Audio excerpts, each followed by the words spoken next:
A continuación, Jardín Sombrío, de Virginia Andrews, publicado por Editorial de Bolsillo, del sello Random House, en la radio inteligente.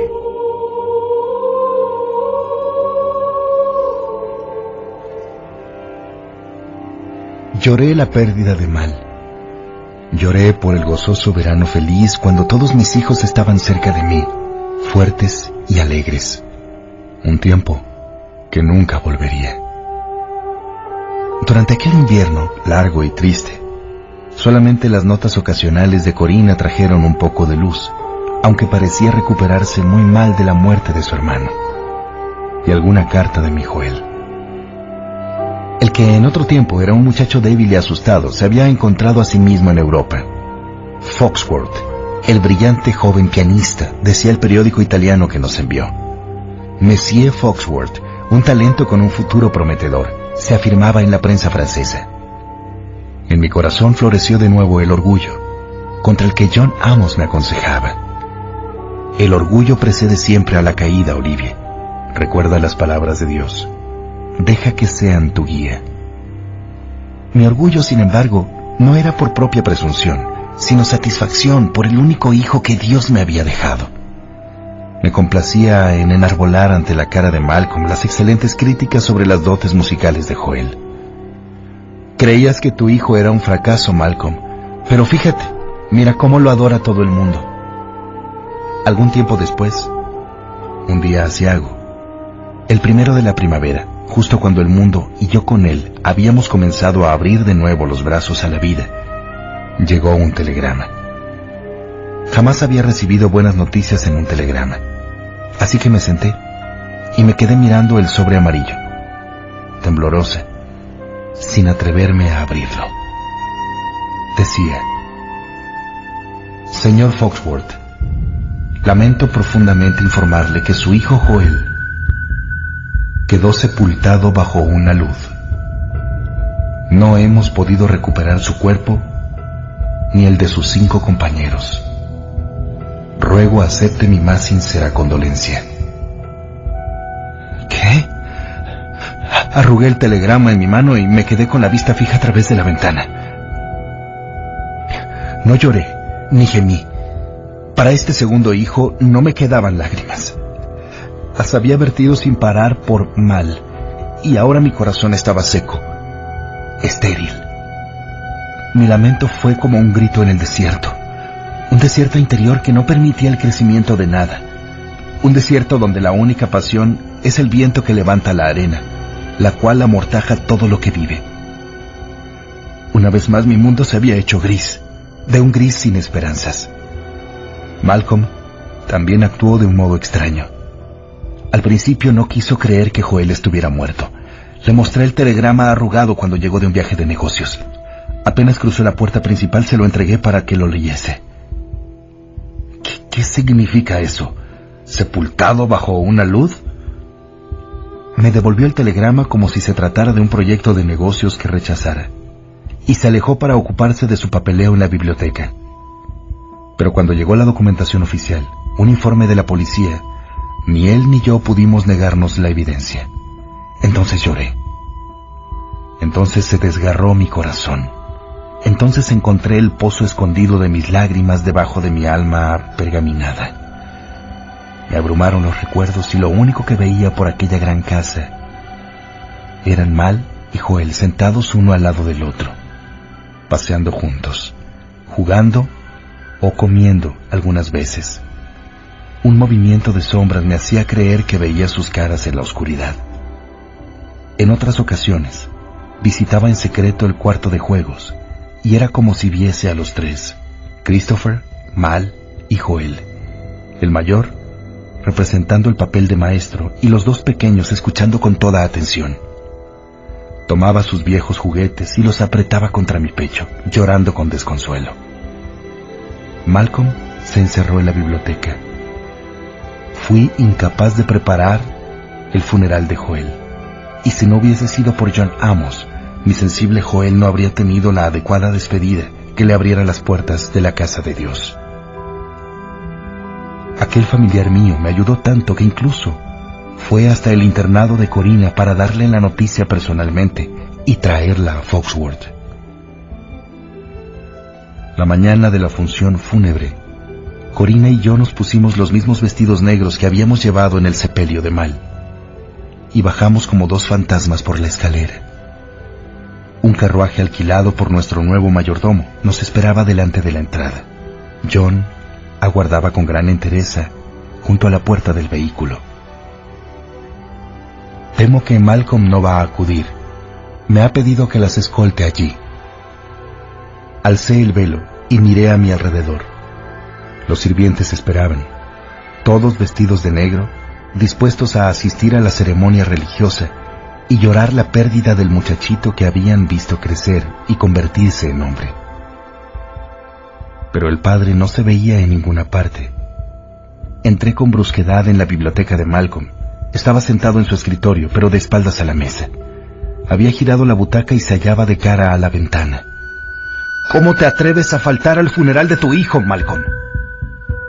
No se movió, ni acusó mi presencia de modo alguno. De pronto me asusté por él. Sentí lástima. Lástima de un hombre que había intentado destruir el espíritu de sus hijos. Lástima de Malcolm Foxworth. Parecía tan pequeño y perdido, rodeado de todas sus posesiones, sus trofeos de caza, sus libros de negocios, sus valiosas piezas de arte, los fantasmas de todas las mujeres que había seducido en su estudio. Me incliné hacia él y le toqué suavemente la espalda. Malcolm, es el funeral de nuestro hijo. Tu hijo. ¿Cómo puede ser que no asistas? No es correcto, Olivia. Un funeral sin cadáver. ¿Qué estamos enterrando? Es un servicio religioso en memoria suya. Es en honor de su alma, Malcolm, dije dando la vuelta hasta casi hallarme delante de él, a pesar de lo cual no se volvió hacia mí y se limitó a menear la cabeza. ¿Y si lo encontraran vivo después de haber celebrado esta ceremonia?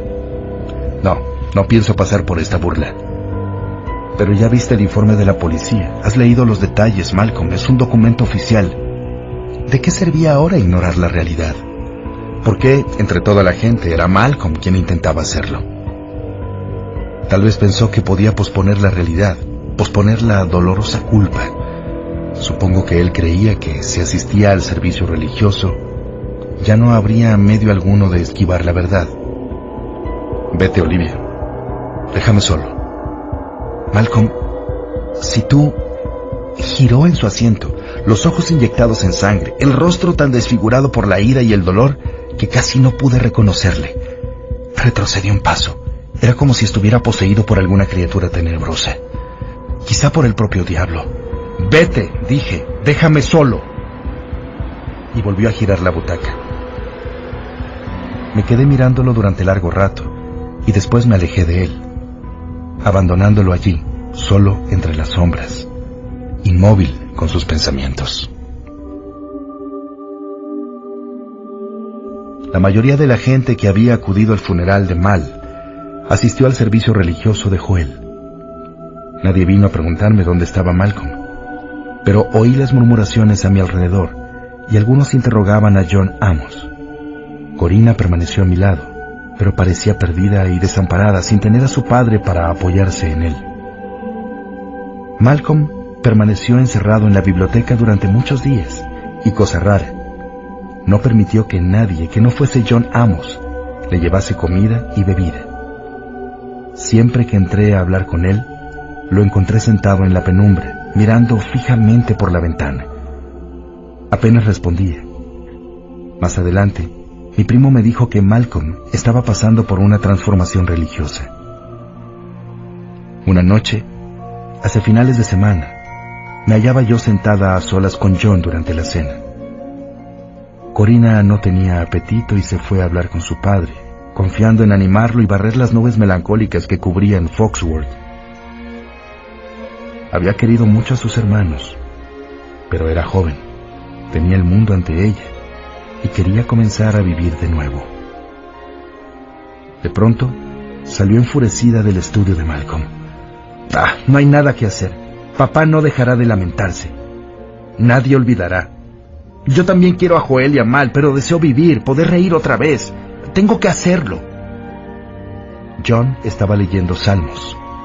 A menudo permanecíamos sentados juntos y leíamos la Biblia. Hablábamos de las Escrituras y él encontraba el modo de relacionarlas con nuestras vidas. Mamá, estoy muy equivocada si quiero vivir y ser feliz de nuevo.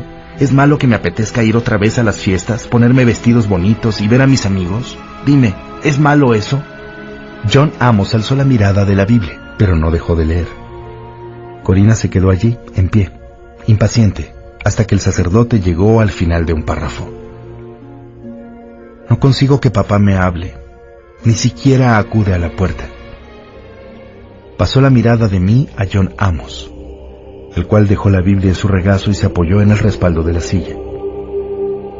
Algunas veces, cuando veía que observaba a Corina, me daba la impresión de un experto estudiando una joya delicada, girándola una y otra vez para descubrir cómo la luz se refleja en ella. En este momento tu padre se encuentra entregado a una profunda meditación. No deberías perturbarlo, Corina. ¿Pero cuánto tiempo ha de durar esa meditación? No come con nosotros, no duerme en su habitación, y ahora ni siquiera me habla. Tú, más que nadie, hija, deberías sentir pena por él y apreciar lo que está sufriendo. Lo hago. Por eso quiero que salga, pero no abre la puerta cuando toco con los nudillos y le llamo. No puedo soportarlo. No aguanto más esta horrible tristeza. En momentos tan tristes, repuso John Amos, no deberíamos pensar en nuestro propio bienestar. Hacerlo es una muestra de egoísmo. Deberíamos estar pensando en la pérdida de tu hermano. He pensado mucho en él, pero está muerto, y no puedo hacer nada para regresarlo. Puedes rezar por él, Corina. Ya lo hice. ¿Cuánto tiempo tengo que rezar? Hija, puedes seguir rezando hasta que dejes de pensar en ti y lo hagas solo en él. No me sorprende que ahora estés de esta manera. Tu padre te ha mimado y te ha hecho egocéntrica. Anda, Corina, únete a nosotros en la plegaria. La invitó John, haciendo un gesto hacia la silla vacía de Corina. Voy a volver a intentar que mi padre me hable, dijo, y dio media vuelta. ¡Corina!, grité. Está bien, intervino John. Déjala marchar ahora. Yo hablaré con ella más tarde. Y volvió a la lectura. Permanecí sentada con él. Recé, estudié la Biblia y esperé. Las luces estaban reducidas al mínimo y por todas partes había velas encendidas. Foxworth Hall se había convertido en una verdadera tumba.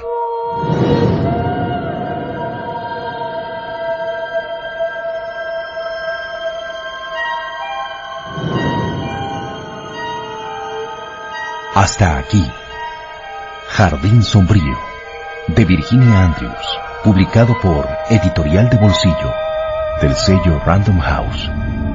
No te pierdas mañana la continuación de esta serie. Por tu atención y compañía, gracias.